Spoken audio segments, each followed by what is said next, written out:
Well, back from Florida, having traveled the last 1,000 miles in about 16 hours. And as you can see, I'm back in my office, back home again. And what I want to do is do a compilation of all of the videos that I've done, do an overview of them into one video. It's going to take a lot longer to do that, obviously, concerning the Qira'at and the Ahruf, specifically that problem. I can see by a lot of the comments that so many people are still confused. And they're confusing, I think, the Qira'at with the manuscripts that we're going to be getting into later. That's true. That's the 7th century manuscripts.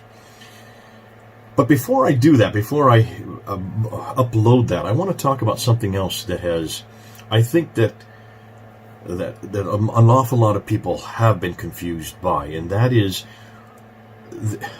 the really presupposition you start with when you talk about historical critique, especially Islamic historical critique. I see this in the comments. I see this also in people that are emailing me and also are texting me, and it's this difficulty of separating the narrative that Islam has always given us. And the narrative that Islam has always given us really has only been one, and that is that in the 7th century, a book called the Quran was revealed through the angel Gabriel from these eternal tablets that are in heaven to Muhammad between 610 and 632 when he died. And that from that time on then, as we're going to see, there were many different derivations of it. There were many different what they call Qira'ats or Ahruf. These are dialects. These are many different recitations, as Shabirari likes to call them. And that by the time it was finally created for that final Quran, that canonical Quran at the time of Uthman in 652, that there were now ensconced an entire 7 different dialects, 7 different readings, as they call them. And nobody's looked at this on a timeline, and this is what I'm going to be doing in my next video where I put it all together, and I have been giving you some timelines to help you come along. But the other problem is no one's looking at the timeline concerning everything we know about how the Quran was put together. We have been talking about how the Quran put together, and we've always been going to the 9th and 10th century to know what is happening in the 7th century. And this 9th and 10th century, we need to look at that more carefully. We need to put it on a time. So I'm going to put a timeline right up here. Now take a look at the timeline. Here you can see where Muhammad died, 632. You've seen this before. This is nothing new. You can see when Uthman canonized that final Quran, and you can see that that's roughly 20 years after Muhammad died, so 652. That's when the Qurayshi dialect was put together. And here I'm just going to put up real quickly where the Qira'ats start to appear. That's the 736 is the first one, so we're talking about the 8th century. The 10 Qira'at followed by the 20 narrators, or the transmitters, or the Darawis. These all come from the 8th, 9th, and 10th century, canonized by Ibn Mujahid in the 10th century, 936, and finally by Al-Jazari in 1429. That's the 15th century. That you've always seen, and that's already, we've been unpacking that, and I'll be going through that more when I put up the entire video. But where do we get all this from? Where does all this information come from? Where is it all derived from?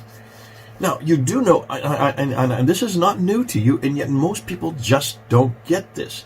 Everything we know about Muhammad, everything we know about Uthman, everything we know about these Qira'ats that appear, these 10 Qira'ats, the 7 and the 3 makes 10, and even the 20 that come after that, everything we know about how that Quran was put together, how the Musafs were sent by Uthman to 5 different cities, Mecca, Medina, Basra, Kufa, and Damascus. All of that comes from Al-Bukhari, and it comes from Sahih Muslim, and it comes from Ibn Dawud. It comes from the Hadith. Some of it is found in the earlier biography in the Sirat of Muhammad, written by Ibn Hisham, which he derived from Ibn Ishaq, and Ibn Hisham is 833.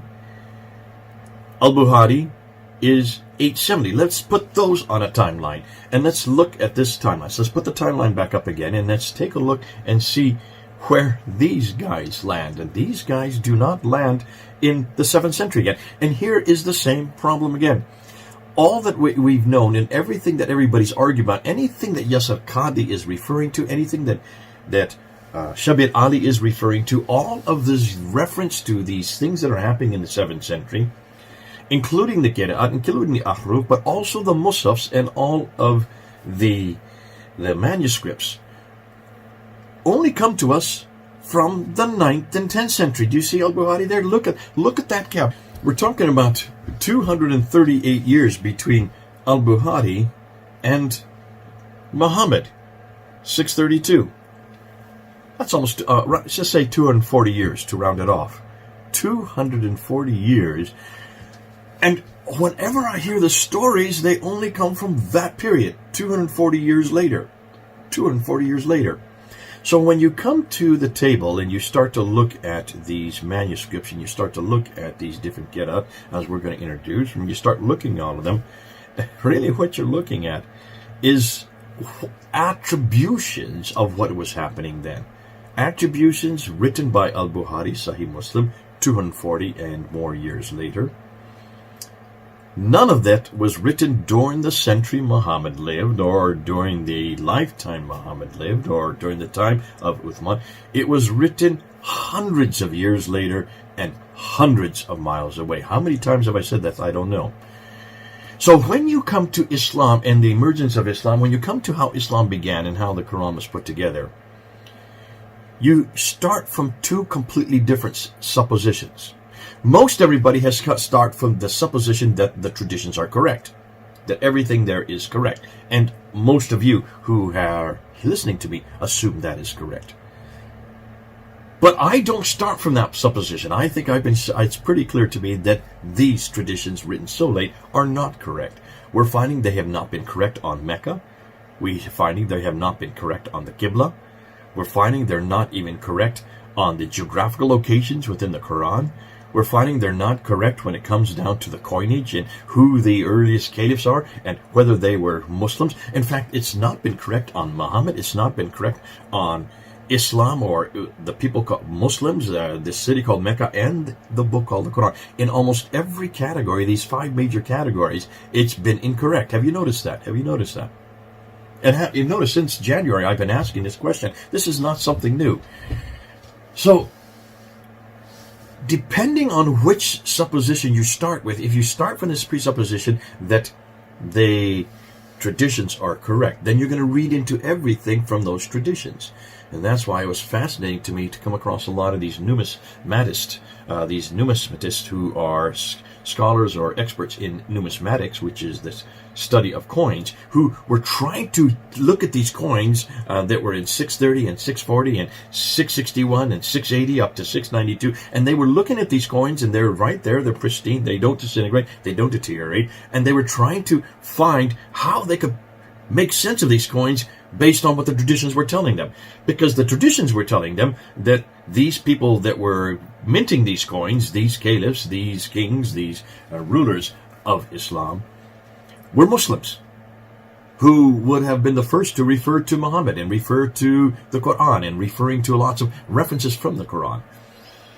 That they had taken over land all the way, by the time that Muawiyah comes to power, all the way from Tripoli in the west, all the way to Afghanistan in the east. All that land was theirs.